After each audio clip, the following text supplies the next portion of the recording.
পাপের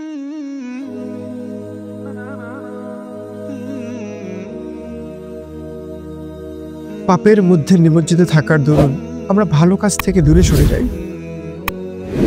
পাপ কাজগুলো কখনোই আমাদের আল্লাহর কাছাকাছি আসতে দেয় না। পাপের সাগরে আমগ্ন অবগাহনের ফলে আমাদের অন্তর তওবার দিকে ঝুঁকে আসে না। তখন আমাদের সালাত ভালো লাগে না, সিয়াম ভালো লাগে না। রমাদান মাসকে তখন আমাদের কাছে বাড়তি একটা বোঝা মনে হয়। কেবল চক্ষু লজ্জা এড়াতেই আমরা তখন সিয়াম রাখি আর মসজিদে গিয়ে থাকি। এ প্রসঙ্গে খুব চমৎকার একটি কথা বলেছেন হাসান আল বসরি রাহিমাহুল্লাহ। একবার এক লোক তার কাছে জানতে চাইল, আচ্ছা আপনি তো বলেন পাপ কাজ করলে নাকি আল্লাহ সুবহানাহু ওয়া তাআলা তার নিয়ামতগুলো থেকে বান্দাকে বঞ্চিত করেন। আমি কিন্তু প্রচুর পাপ কাজ করি এবং ভালো কাজ একদম করি না বললেই চলে, কিন্তু দেখুন আমার খুব সুন্দর একটা স্ত্রী আছে, সন্তান সন্ততি আছে, আমার রয়েছে প্রচুর টাকা ও ধন সম্পদ। বলা চলে আল্লাহ সুবহানাহু ওয়া তাআলা আমাকে কোনো কিছু থেকেই বঞ্চিত করেননি।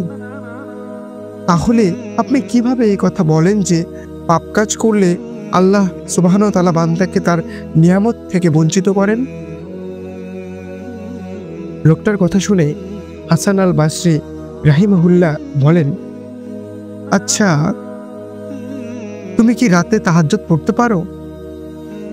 আন্তরিকতার সাথে কখনো আল্লাহর কাছে দোয়া করতে পারো?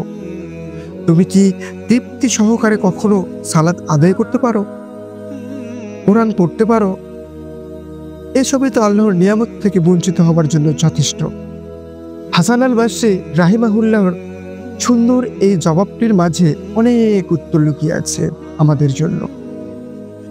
বাহ্যিকভাবে আমরা আমাদের চারপাশে এমন অনেক লোককে দেখি যারা আগাগোড়া পাপের সাগরে হাবুডুবু খাচ্ছে, সুদ খাচ্ছে, ঘুষ খাচ্ছে, দুর্নীতি করছে, মানুষ ঠকাচ্ছে, অশ্লীল কাজে জড়িয়ে আছে, কিন্তু তারপরেও তাদের ধন সম্পদ উত্তরোত্তর বৃদ্ধি পেয়েই চলেছে।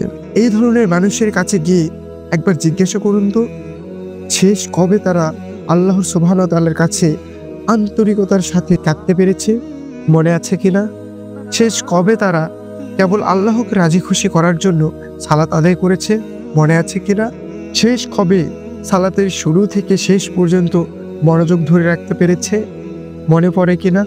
পাপের মধ্যে ডুবে থাকার ফল এমনই, আপনার সাথে দুনিয়ার সম্পর্ক বেড়ে যাবে, কিন্তু আল্লাহর সাথে আপনার সম্পর্কের দূরত্ব কেবল বাড়তেই থাকবে। আপনি পাপের মধ্যে আমগ্ন ডুবে থাকলে কখনো সালাতে মনোযোগ দিতে পারবেন না। রুকু সেজদার তাসবিহগুলোতে কি বলছেন সেটা বুঝতে পারবেন না। আপনার সালাত তখন আপনার কোনো কাজেই আসবে না, তা কেবল শারীরিক ব্যায়ামে পরিণত হবে।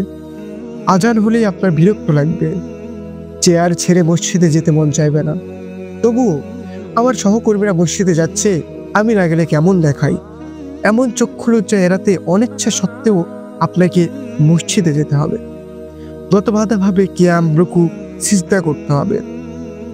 এসবের কোনো কিছুতেই আপনি মজা পাবেন না, বরং আপনি ত্যক্ত বিরক্ত হয়ে উঠবেন। মনে হবে যেন সালাত থেকে পালাতে পারলেই আপনি বেঁচে যান।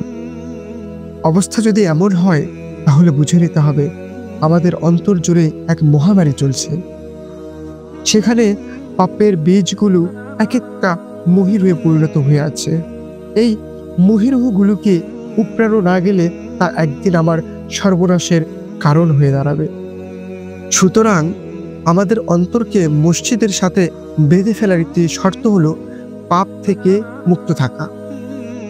যখনই আমি মিথ্যে বলা থেকে নিজেকে নিবৃত্ত করব, যখনই অন্যের হকের ব্যাপারে সচেষ্ট থাকব, যখনই অন্যায় কাজ থেকে নিজেকে যথাসম্ভব বাঁচিয়ে রাখব, যখনই নিজের জীবন থেকে আমি সমস্ত অশ্লীলতা ও তার নিয়ামক সমূহকে ঝিটিয়ে বিদায় করে দেব, তখনই সেখানে প্রতিস্থাপিত হবে একটি নূর। সেই নূর হলো হিদায়াতের নূর। সেই নূরের ঝলকানিতে ঝলমল করে উঠবে আমাদের দেহ মন। তখন সালাতের জন্য আমরা সারাক্ষণ উদ্গ্রীব থাকব। কখন আজান হবে, কখন মসজিদমুখী হব, এমন চিন্তায় বিভোর থাকবে আমাদের অন্তর। যাদের অন্তরে মসজিদের জন্য এমন মায়া, এমন টান, এমন ভালোবাসা বিদ্যমান, তাদের জন্যই তো সুসংবাদ দিয়েছেন নবীজি সাল্লাল্লাহু আলাইহি ওয়াসাল্লাম। তারাই হবে সেই ছায়ার নিচে আশ্রয়প্রাপ্ত সৌভাগ্যবানের দল। যেদিন আল্লাহর আরশের ছায়া ব্যতীত অন্য কোনো ছায়া থাকবে না, সেদিন এই ছায়ার নিচে থাকতে হলে আমরাও কি মসজিদকে আমাদের অন্তরের সাথে বেঁধে রাখতে পারি না? আমাদের হৃদবাজারে মসজিদকে সত্যিকারের স্থান দিতে।